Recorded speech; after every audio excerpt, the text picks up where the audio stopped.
E aí, gente, Araném Science aqui.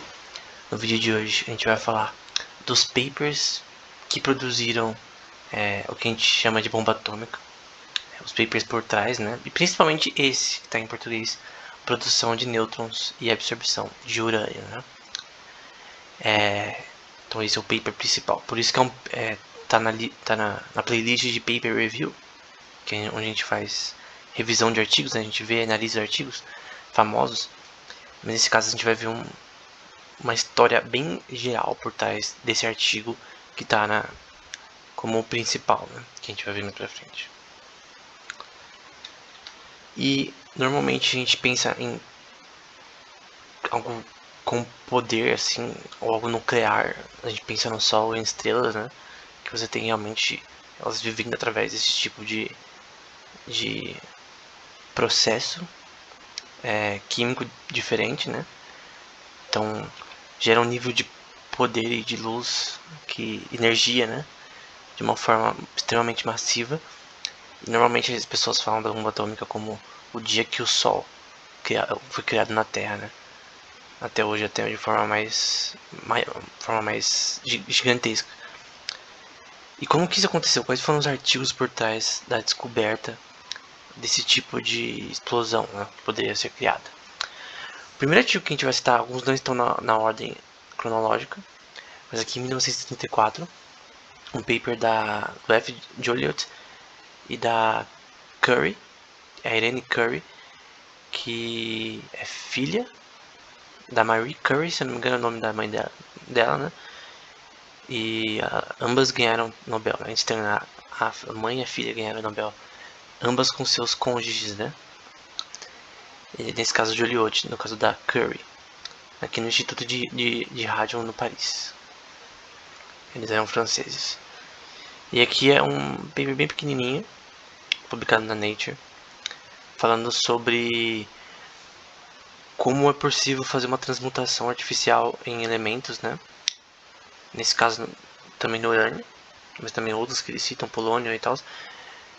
Então você conseguir usar rádio, né, para você jogar ondas alfa e beta, né, partículas alfa e beta para interagir com um elemento e ver o que acontece. Então é basicamente isso que eles fazem nesse experimento aqui. Basicamente eles mostram na prática essa possibilidade que depois vai ser usada no urânio para criar um neptônio, acho que em português.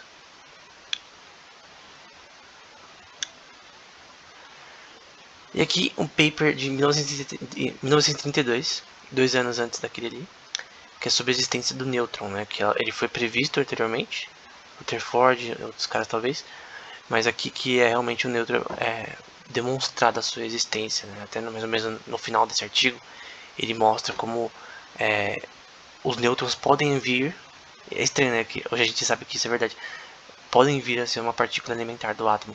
Então na época eles não pensavam que era elementar, tipo, que era algo que tipo todos os átomos possuem, né, de certa forma.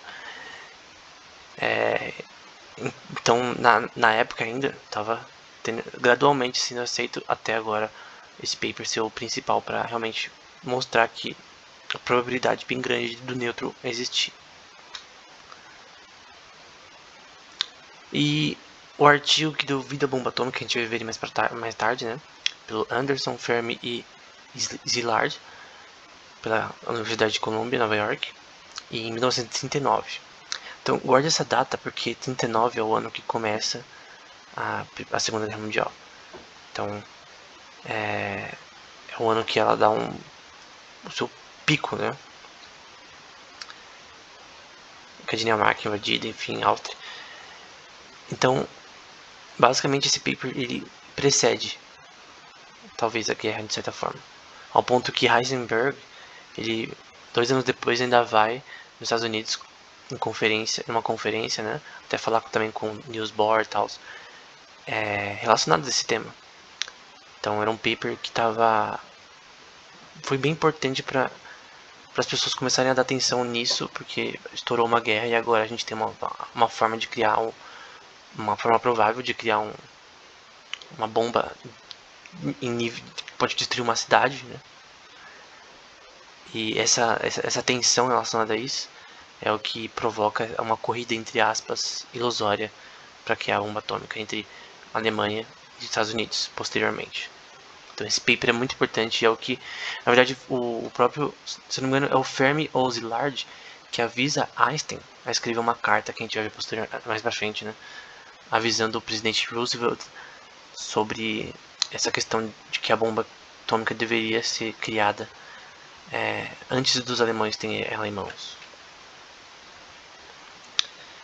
Um pouco da história da fissão nuclear, a gente vai usar como base esse artigo. E muitas das coisas que eu uso esse artigo mais como uma base linear, né, para eu conseguir ter as coisas de forma cronológica. Então, eu vou usar algumas frases também, mas no geral ele me deu uma base cronológica bem legal para eu seguir esse vídeo, esses vídeos, né? E só algumas descobertas importantes, por exemplo, do Pierre Curie, da Marie Curie, que é a mãe da Irene Curie. Então, uma família bem famosa, né? E os dois Currys ali, né? Marido e esposa.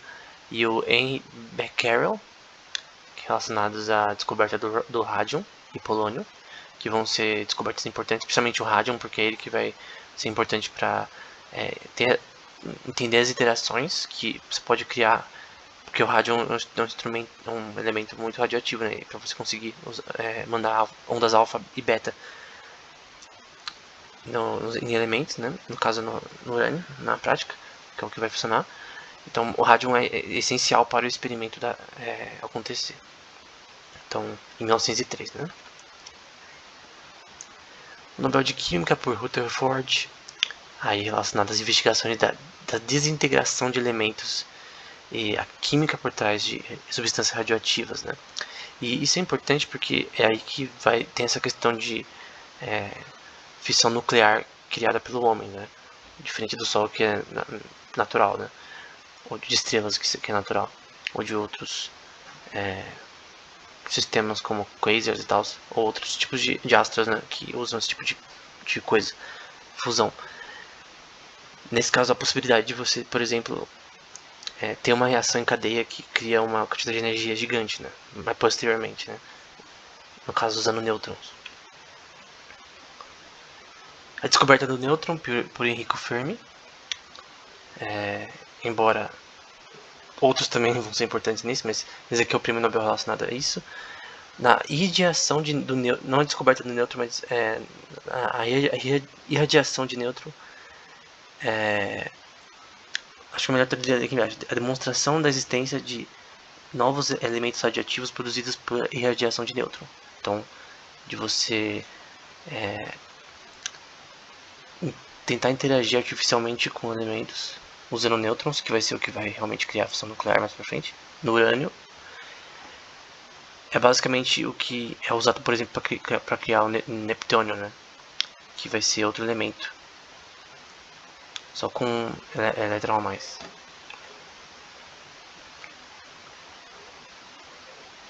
E esse experimento que vai correr por muitos dos artigos que a gente vai citar, que é o Gardner-Marsden Experiment, também citado como Gardner-Miller também. E basicamente tem o rádio ali, que você vai irradiar ondas do tipo alfa ou beta num negócio de ouro, né? Tipo uma folha de ouro.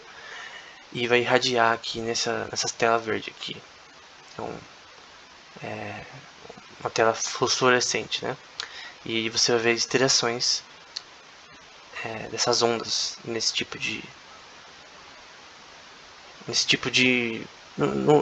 folha de ouro, no caso. Isso daqui vai ser usado para vários experimentos práticos que vão ser importantes para a descoberta do urânio como importante para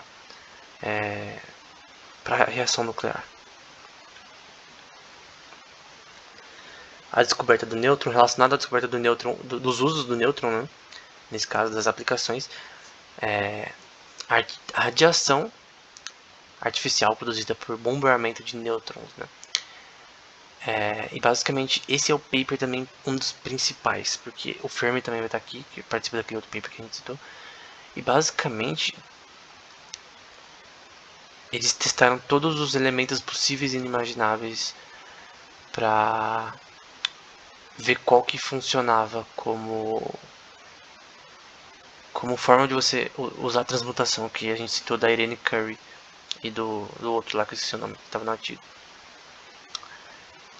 Então basicamente se testa isso com vários elementos para ver quais que realmente podem ser produzidos a reação em cadeia de forma mais forte. Testa com cádmio, cadmio acho que em português, né? Testa com hidrogênio, testa com tudo que você pensar e imaginar, magnésio, enfim. Só que os que funcionaram, os principais que funcionaram, isso aqui vai ser muito importante, foi o tório, que é nessa tela, nesse quadradinho roxo, o que você tem que lembrar é o que tem 90 e o que tem 92 na sua número atômico, que é o tório e o urânio, né? Então esses dois que vão ser importantes aí como sinalizado como os que conseguem produzir uma reação. Quando você insere essa radiação de ondas alfa e beta, você tem uma relação forte ao longo do tempo. E tá ali na parte da direita, esses S significa que é forte essa relação, né? Então o tório ele é um pouco mais fraco que o urânio, mas posteriormente você poderia falar, então por que não criar uma bomba atômica usando tório? Porque não era prático, como o urânio, no sentido de que o urânio era o único que realmente poderia fazer isso bem. Então o tório é um candidato assim invalidado, né? Posteriormente, até um pouco antes da bomba atômica ser realmente criada. Então dá pra ver que o urânio tem 4 S, né? Então é o melhor. O urânio é o melhor. E quando você adiciona mais um no 238 para ficar 239 no urânio, você gera o neptônio, né? Que também vai, no caso, foi criada uma bomba atômica de urânio e outra de neptônio que foi produzida a partir do urânio. Então você vê essa transmutação que foi descoberta por Curry, depois sendo citada posteriormente aqui, né? Sendo usada posteriormente no Neptunium para ter essas duas bombas que foram em Hiroshima e Nagasaki. Então é isso. No próximo vídeo a gente vai ver mais sobre esse tema. Até mais.